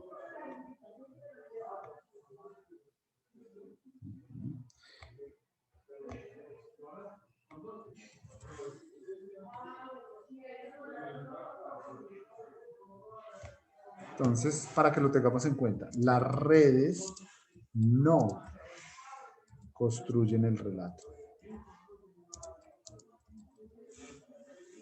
A un asesor de comunicaciones para un político debe ser fundamental esto, ¿no? Porque esto lo puede volver a uno loco. A mí me volvieron loco ya, en su momento. Pero esto lo vuelve loco porque me imagino yo el pobre jefe de prensa de, en este momento, por ejemplo, de Sergio Fajardo, tratando de desmentir una cantidad de cosas, que él es el heredero del uribismo. Muy seguramente sí, muy seguramente no, pero cómo él trata de desmentir ese tipo de cosas, ¿no? Cómo se construyen esas verdades a partir de las redes sociales. Ahora bien, lo que sí debe de invitar el que hace contenido noticioso frente al uso de frente al uso de las redes sociales como fuentes de información, es que las audiencias estén alerta, ¿no? Debe hacer un estado de alerta, pero no es la verdad. ¿Sí? Le está diciendo, oiga, por ahí se está escuchando algo. Y en ese estado de alerta, pues ahí es donde el ciudadano digital también genera un estado de conciencia informativa, ¿sí? O sea, aquí es de parte y parte, no es de quien solo hace la información, sino del ciudadano digital de quien se entera. Si el medio le manda un estado de alerta diciéndole, pila, si está sucediendo algo, entonces uno ya mira y filtra de dónde se informa, y el ciudadano o la audiencia o el ciudadano digital también genera un estado de conciencia informativa y digo, mierda, mi fuente de información tiene que ser las dos orillas, razón pública, el tiempo, el espectador, pero tengo que fijarme que en efecto sea de verdad la cuenta que me está contando esa información. Si es claro, preguntas por favor hasta acá.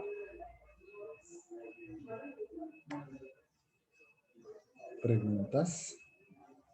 ¿Es claro? Los escucho. Sí, señor, por mi parte sí. Bueno, muy bien.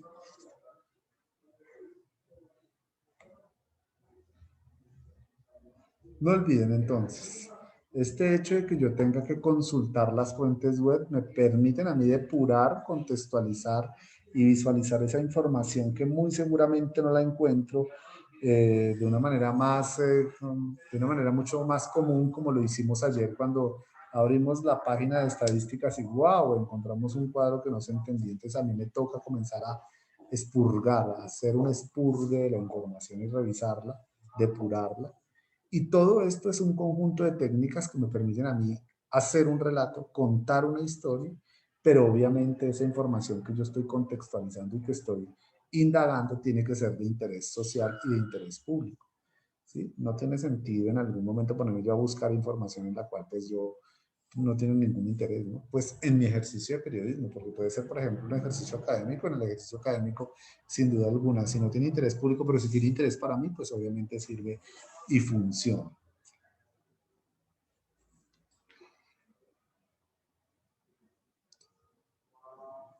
Preguntas.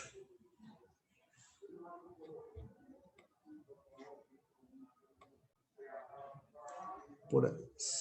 Camila, dale, adelante, te escuchamos. Te leemos.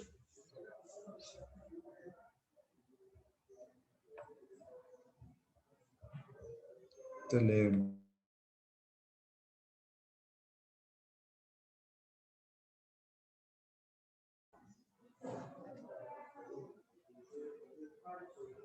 Sí. Respecto a lo que dice de la verdad.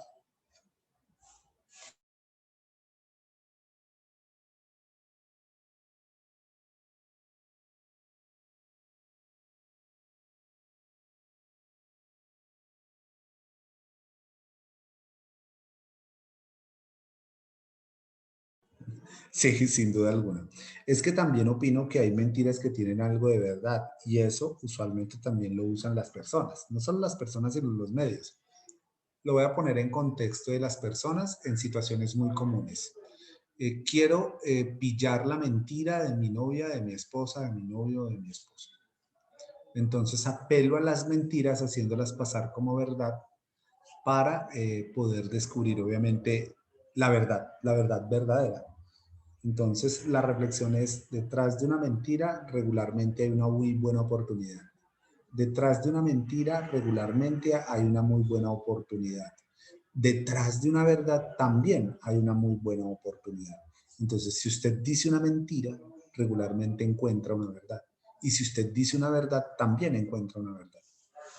¿Sí? Depende del contexto en el cual su merced se quiera mover. Hablo desde lo personal.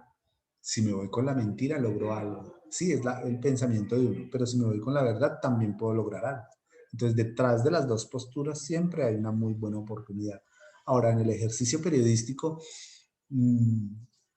creo que esto, no sé si ustedes estuvieron en la charla de pizarra digital de este señor de Canal Capital. Se me olvidó el nombre, de Yesid Lancheros. Yesid Lancheros decía que en las redes sociales es como el río, ¿no? Que cuando piedras lleva, cuando el río suena, piedras lleva.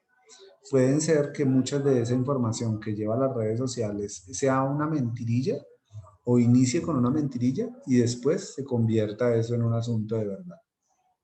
¿Sí? Si dicen, por ejemplo, va a haber cambio de presidente o va a haber, me lo voy a inventar, va a haber un golpe de Estado y comienzan a rondar las cosas por las redes sociales, es porque de alguna manera hay alguna verdad muy oculta por allá y al final sale a flote.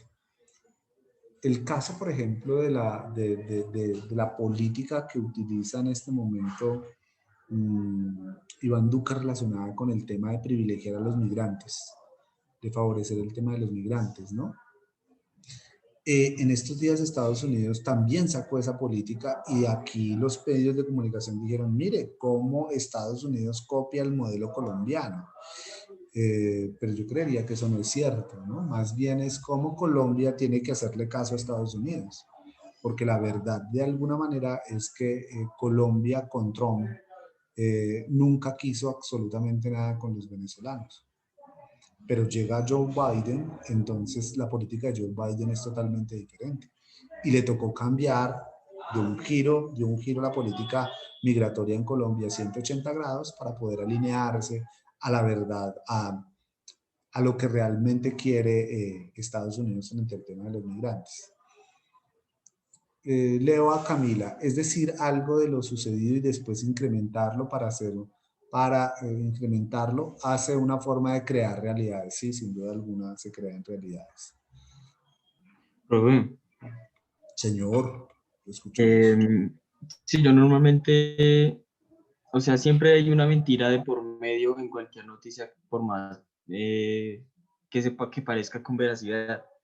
Y pues de por sí la universidad y varios profesores, o bueno, nuestros compañeros también, nos han enseñado que nunca creer ninguna sola palabra, hasta comprobarlo de por sí uno mismo.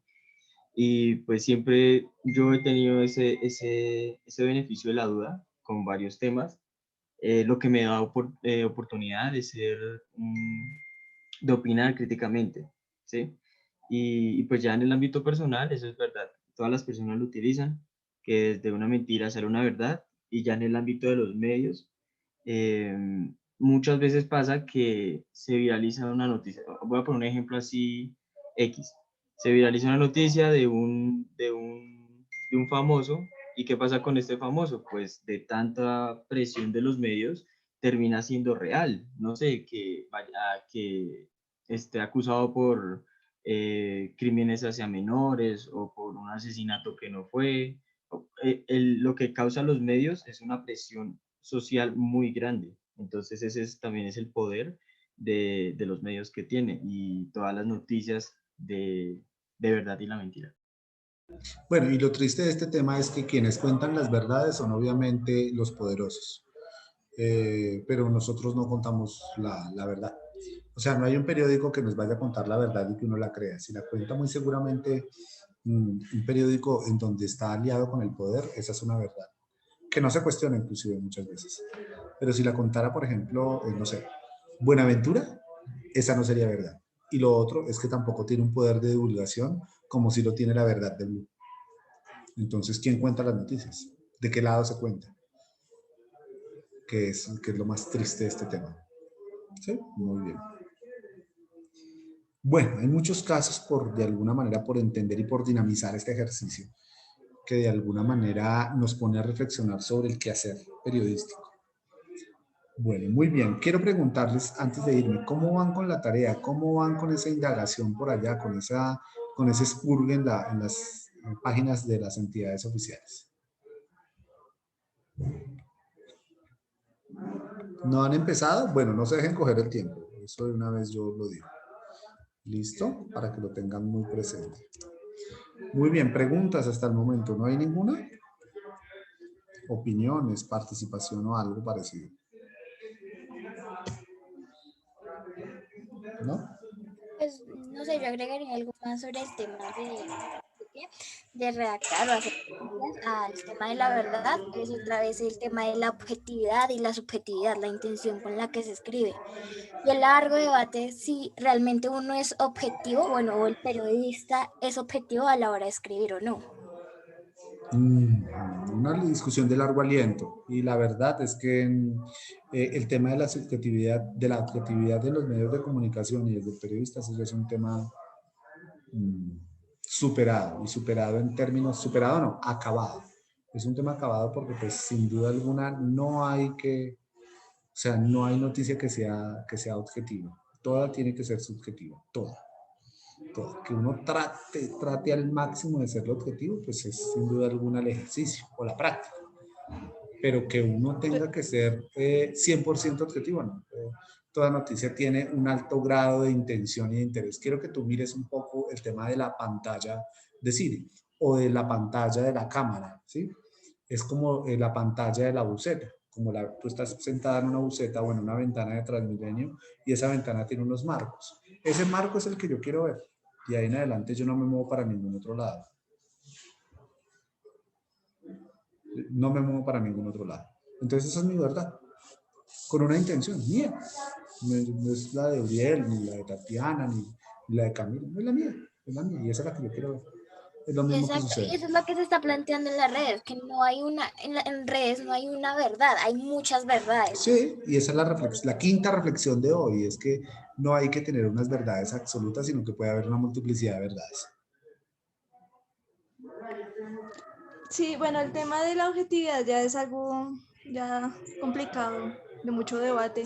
De hecho, en la clase, en la otra clase que nosotros tenemos, se estaba hablando de ese tema, de que la objetividad en sí no existe, pero pues desde la academia nosotros nos forman con el ideal de que los comunicadores sociales debemos ser muy objetivos, ¿sí? Ajá, pero duda. pues bueno, eso es un tema ahí ya complicado. Tratar de ser objetivos, pero obviamente uno dentro de sus entrañas y muy profundo, muy por allá adentro, sabe que no. Sabe que uno dice, mierda, yo no quería decir eso, quería decir era otra cosa. O decir, por ejemplo, no, quería más bien favorecer al blanco y no favorecer al... En fin, uno siempre tiene una postura, inclusive ideológica, muy ideológica. ¿Sí? Frente a lo que me está escribiendo Camila, de que destruyendo un local los medios hicieron la difusión del tema, pero resulta que aparentemente ese local que estaba destruyendo era un lugar que distribuía pornografía de menores. No conozco el contexto, pero sí hay noticias que se difunden así, de esa manera. Sí, bueno, respecto a lo que dice Camila, sí, bueno, en esa marcha subieron demasiados videos en las redes sociales en el que, bueno, pues aparecían varias mujeres vandalizando varios locales, establecimientos, hasta sí. el Transmilenio, sí. El Transmilenio, por ahí también vi que estaban vandalizando, también de una periodista que estaba cubriendo la marcha con su camarógrafo, con su compañero, y las mujeres que estaban ahí, bueno, dos mujeres no la dejaron, no dejaron al camarógrafo continuar con su trabajo, sino lo querían era expulsar de la marcha. Entonces sí, hay muchas cosas ahí que, bueno, subieron muchos videos de esos a las redes sociales, unos a favor, otros criticando. Entonces es algo ya complicado. Claro que sí, no, aquí Camila, muy bien, sí. Camila está diciendo A lo que voy es que hay una verdad a medias o una verdad con mentiras respecto al local, sí.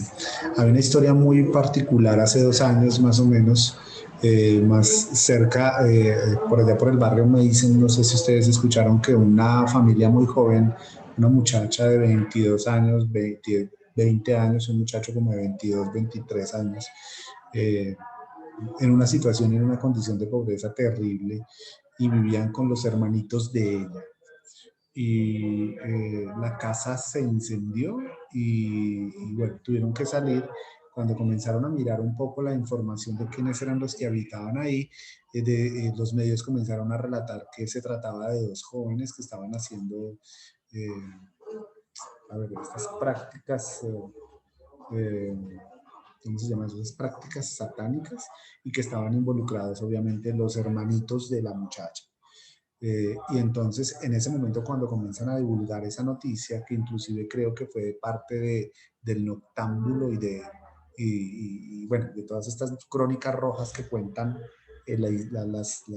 los medios de comunicación en las horas de la mañana, que es el relato de la noche. Entonces, a la madrugada uno lo que hace, lo primero es prender el noticiero y enterarse de toda esa información, escuchar la radio y las noticias. Y llegó la comunidad ahí y comenzaron a tirarle piedras a la casa y a tirarle también piedra a esa familia, especialmente al muchacho, y la muchacha estaba embarazada inclusive. Y una semana después tuvieron que los medios que publicar retractarse porque eso no era cierto. Eso no era cierto lo que estaban diciendo. Y sí, obviamente, satanizaron más bien a una familia, inclusive con unos recursos muy, muy, muy escasos, y el muchacho inclusive estuvo detenido. A la muchacha la asistieron, tuvo el bebé y se lo quitó el bienestar familiar y después tuvieron que restituirle los derechos, precisamente por lo que está contando Camila ahí en su momento, de lo que está escribiendo, ¿no? Cómo se cuentan también las verdades a medias, ¿no? ¿Cómo se cuentan? Sí, hay una verdad, claro, pero se cuentan a medias. Y se cuentan es precisamente para perjudicar la dignidad humana. Un ejemplo muy concreto de eso. Bueno, muy bien, muchachos. Muchísimas gracias por hoy. Creo que bastante reflexivo el ejercicio de estas 2 horas. Nos vemos entonces mañana a las 10 de la mañana, esperando pues obviamente cerrar ya la tercera semana del módulo. Mañana no olviden que tenemos la lectura del perfil de Facebook, ¿no? Del perfil. Nadie es tan feo en su cédula como tan bonito en su perfil.